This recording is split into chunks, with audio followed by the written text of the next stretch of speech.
तरफ। अच्छा, इसे ज्ञान चर्चा कर सकते हो आप खुद से। अरे ज्ञान चर्चा क्या होता है? हाँ, ये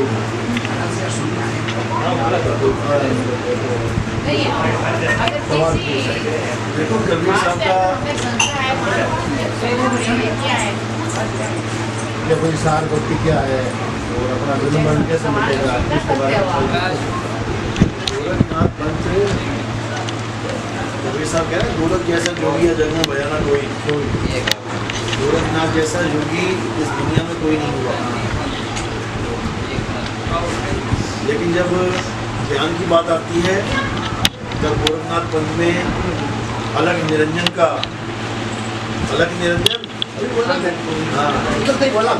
अलग निरंजन कौन है ये अलग निरंजन? कोई दूर से आपने उतरते बोला मुझसे रहे हो ये अलग निरंजन है कौन? हम तो खुद ढूंढ रहे हैं कौन ये, उसी को तो ढूंढ रहे हैं कौन ये अलग निरंजन। लखे ना कोई नाम रख दिया अलग। अलग का मतलब जिसको कोई लख नहीं सकता, जिसको किसी ने लखा नहीं, उसने देख कैसे लिया, उसने जान कैसे लिया कि अलग भी कुछ है जिसको लखा ही नहीं जा सकता। अलग किसने लख लिया उसको कि उसका नाम धर दिया अलग। किसी को तो मिला, जैसे ये तकिया है, अब किसी को तो मिला ना, ये किसी ने तो बनाया तभी तो नाम रखा इसका तकिया। लाठी पड़ी थी कहीं तभी तो इसका नाम रखा ये लाठी है। पानी पड़ा था उसका नाम रख दिया ये पानी है। अलग का नाम अलग किसने रखा? जिसको लखा ही नहीं जा सकता उसको किसने लख के नाम रख दिया? इसी को जानना है, इसी को जानना है। इस अलग को कोई पकड़ ही नहीं पाया, इसको कोई जान ही नहीं पाया। निराकार, ये निराकार है, इसका कोई रूप रंग रेख नहीं और सब में विराजमान है। आप में भी है, मुझ में भी है, सब में है और यही सृष्टि चला रहा है। सारी सृष्टि इसी के दम से चल रही है। लेकिन सृष्टि चलाना, सृष्टि पैदा करना, सृष्टि पालना, विनाश करना, ये हमारे लिए हितकारी है कि नहीं है? अलख ने सृष्टि बना के, अलख ने सृष्टि बना के हम सबको इस सृष्टि में रख दिया। अमेरिका वाले अमेरिका में रहो, जापान वाले जापान में रहो, इंडिया वाले इंडिया में रहो, सबको धरती में रख दिया। उसके बाद प्रलय ला रहा है, महाप्रलय ला रहा है, सुनामी ला रहा है। अब देखो कैसे लोग मर रहे हैं। तो ये हम जीवों के हित के लिए है कि अहित है? बस इतना विचार करना है। अभी बाढ़ आ जाए सारा गांव बह जाएगा, पशु पक्षी सब मारे जाएंगे, जंगल में आग लग जाए, भूकंप आ जाए, पूरा पूरा शहर धंस जाएगा। इसमें हमारा हित है या नहीं है? ये जीव का हित है कि नहीं? अलग निरंजन की दुनिया में रहना हमारे लिए अच्छा है या हमारे लिए बहुत खतरनाक है? बस हमने ये विचार करना है। अगर तो हम संतुष्ट हैं, हाँ ठीक है भूकंप आएगा, छत मेरे ऊपर गिर गई, मेरे बच्चों पे गिर गई, कोई बात नहीं, मर जाएंगे, फिर तो यहाँ रहो। और अगर यहाँ से बचना है, क्योंकि ये सारी कल्पना जो है अलख निरंजन की ही रचाई हुई है। जो अभी आपने आती ही वाणी बोली ना, फिर से बोलो एक बार।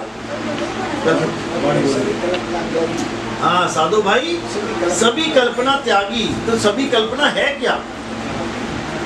ये सारी सृष्टि ही कल्पना है। इस कल्पना में हम जी रहे हैं। इस कल्पना में ब्रह्मा विष्णु महेश जी भी जी के चले गए। इस कल्पना में गौरी गणेश जी के चले गए। इसमें जोगी जति तपी सन्यासी सब जी के चले गए। कल्पना किसी की ना मिटी। कारण क्या है? क्योंकि कल्पना के भगवान को ही ये सत्य मान बैठे। आप सो रहे हो, आपको सपना आया, सपने में तुम्हें जो कुछ भी दिख रहा है वो सपने का ही एक अंग है। सपने में मुझे पेड़ दिखा, मुझे हाथी घोड़ा बकरा कुत्ता शेर नदी नाले मकान दुकान जो कुछ भी सपने में दिखा वो सपने का ही एक अंग है। और सपने का ही एक अंग है तो मुझे सपने से बाहर करने में सक्षम नहीं है। मुझे सपने की चीज पकड़ के मैं सपने से बाहर नहीं हो सकता। मुझे अगर इस दुनिया में भोले शंकर दिखे तो वो सपने का ही एक अंग है। अगर मैं उनकी पूजा करके चाहूँ कि कल्पना मिट जाए मेरी, तो वो तो खुद कल्पना में दिखे हैं मुझे, वो कैसे मिटेंगे? विष्णु जी मिले, वो भी सपने में ही मिले मुझे। आप अभी मुझे सपने में ही मिल रहे हो। आपके सपने में मैं, मेरे सपने में आप बैठे हो। सब सपना ही देख रहे हैं। समझो, अगर हमने इस सपने में से किसी को आधार मान के सपने से निकलना चाहा, नहीं निकल सकते। तो सपने से कौन निकालेगा? अलार्म। एक अलार्म होता है, घड़ी में लगा देते हैं लोग। क्यों लगाते हैं? कि भले मैं सो जाऊं, भले मैं कितनी गहरी नींद में सो जाऊं, लेकिन जब वो बोलेगा ना तो मुझे सपने के अंदर से पकड़ के खींच के बाहर निकाल देगा। अब ये दो ताकतें हैं। एक जो सृष्टि बना रहा है, जो कल्पना पे कल्पना बना रहा है, युगों युग बीत गए, जन्मों जन्म बीत गए, आज तक ये सृष्टि खत्म क्यों नहीं हो रही है? प्रलय हो गई, महाप्रलय हो गई, अनंत युग बीत गए, लोग कह रहे हैं भगवान अकेला बैठा बोर हो रहा था, उसने सृष्टि बना दी। अरे कभी तो खत्म कर दो महाराज, कभी तो सृष्टि खत्म। तुम्हारे बोर बोर के चक्कर में हमारा जन्म मरण का खेल शुरू हो गया। तुम्हारा टाइम पास नहीं हो रहा और हमें तुमने बीच में रगड़ दिया फालतू का। अपने टाइम पास के चक्कर में हम जीवों की दुर्गति हो गई। बहुत खेल खेल लिया, कितने युग बीत गए, अब तो बंद कर दो, अब सबको मुक्त कर दो। लेकिन नहीं, कोई मुक्त होने वाला नहीं, बल्कि इंसान जन्म से और नीचे के जन्म पकड़ा देता है। कुत्ता, बिल्ली, हाथी, घोड़ा, सूअर, नाली का कीड़ा, मच्छर, मक्खी बना देता है, बिच्छू बना देता है। बताओ क्या सुख मिल रहा है तुम्हें? सूअर, कुत्ता, बिल्ली बन के इंसान जन्म कितनी बार देता है? एक बार। क्यों भाई? 84 लाख बार मुझे जानवर बना रहे हो, एक बार इंसान बना रहे हो। इतना कितना डर है तुम्हें इंसान बनाने से? आखिर एक बार क्यों? 50-60 हजार बार बना दो। अरे 50-60 हजार नहीं तो कम से कम 1000 बार बना दो। अरे 1000 छोड़ो 500 बार, अरे 500 छोड़ 100 बार, 100 छोड़ 50 बार, 50 छोड़ 2 बार कर दे। 2 बार भी नहीं करता। कारण क्या है?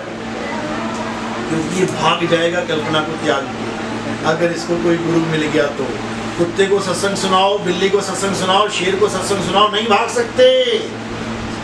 केवल एक इंसान ही इस काल निरंजन की दुनिया से भाग सकता है, इसके अलावा कोई नहीं भाग सकता। कबीर साहब यही समझा रहे हैं। अरे साधो निरंजन जाल पसारा।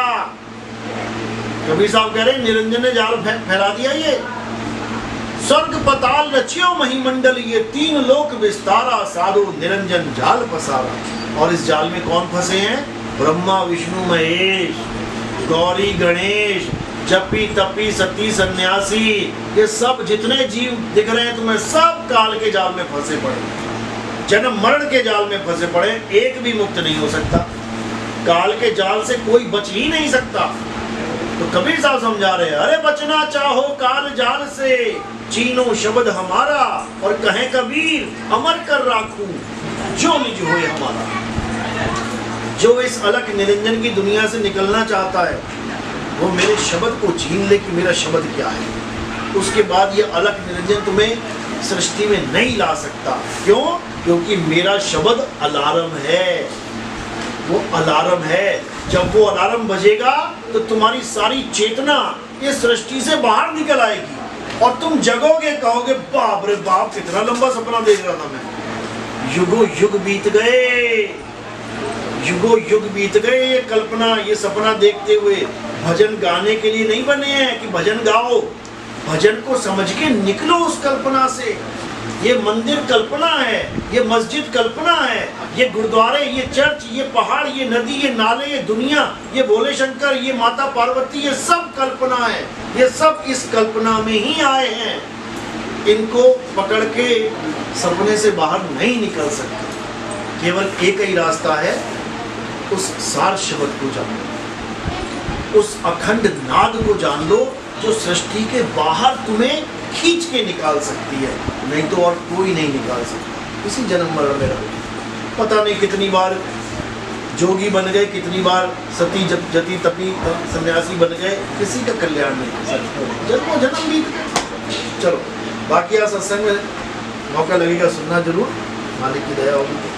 बोलिए परमपिता परमात्मा की जय।